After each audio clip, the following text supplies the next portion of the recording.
back at Singularity, what we noticed was that that doubling pattern that we've seen in Moore's Law for 60 years now, we see it in all of our devices, that doubling pattern is now occurring in a dozen technologies.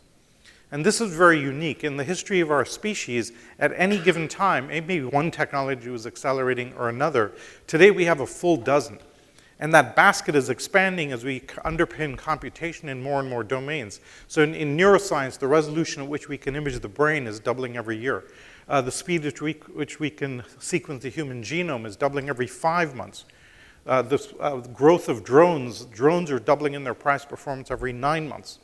And this is quite incredible. We've never seen this before.